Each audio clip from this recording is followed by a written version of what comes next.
This is a recording of a JPP12 jet planer and I need to replace the outfeed roller because it got torn on a piece of rough wood, I think. I'm not sure. But in any case, there's not much instruction on how to change them.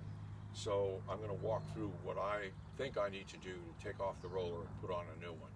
Okay, come on. We need to get closer. This is the old roller, and you can see here how it's torn, and this needs to be replaced. And this is the new roller. This is what the new roller looks like, and it's inserted like this. Jet defines this as the left side, and this is the right side. And there are bushings on both sides that this shoulder sits up against the bushing on this side, and this shoulder sits up on the bushing on this side. So we can't just take out the bushing and replace them. This whole right side bracket has to come off.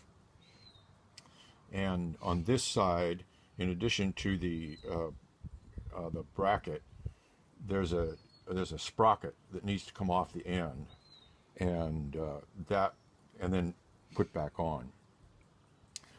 Now, in order to remove this, there's bolts on either side, and there's the cutter head, which is held in place by an internal retaining ring, and then there's two washers behind that. And I'm hoping that once I get that off, I can just pull this whole thing out.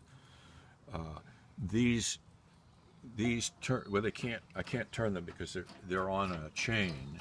But I think once I get the chain loose, then I can just pull these straight off. I don't think these will. I need to do anything with the bushings.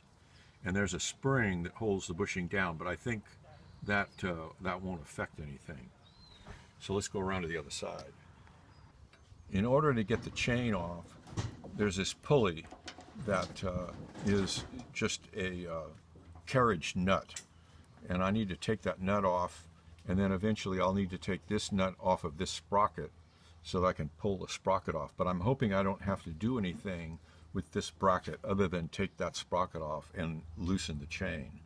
This is useful to know about because at one point I was getting slippage. The boards weren't passing through. They would slip, and then they would just spin on the cutter head.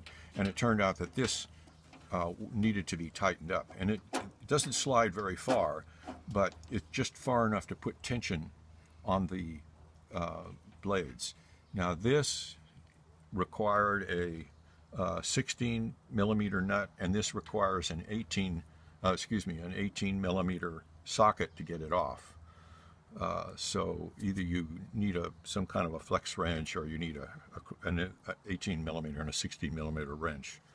And also the nuts that hold the bracket in place are 16 millimeters. On this, I think in order to do this, I also need to take off the nuts on these two support rods and pull them out. And that also, the support rod also, the connection to the vacuum rides on one of these support knobs. But I don't think I'm going to have to take them out. I just think I have to loosen them.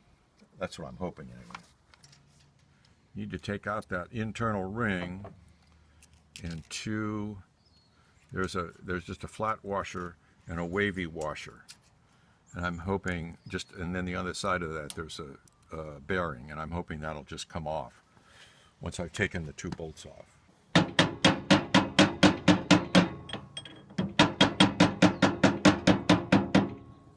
This bearing is a pressure fit, and I needed to tap it to get it off of here. But it looks like the outfeed rollers simply slide into here, so I didn't need to do anything with the bushings. So now I'm just going to take off the sprocket, and pull this one out and put the new one on. So I took off the idler bushing so that I could get the chain loose here and take this sprocket off, but you can see back in the background how this attaches. There's just it just slides in that slot, and that's what puts tension on the chain. So we have the new outfeed roller in place.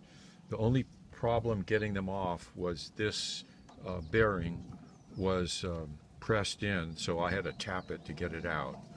But other than that, everything slid out. There was nothing down here except for the 2 bolts holding it in place. So now we're going to try to put it back together again. Okay, here's the replaced outfeed roller. The nut was a little bit hard to get off the sprocket, and it was a little bit of problem to get the retaining ring off. And then you needed more than just one person's hands to get everything lined up to push it back into place. But it looks like everything is set up, and I think we're ready to go. Thank you.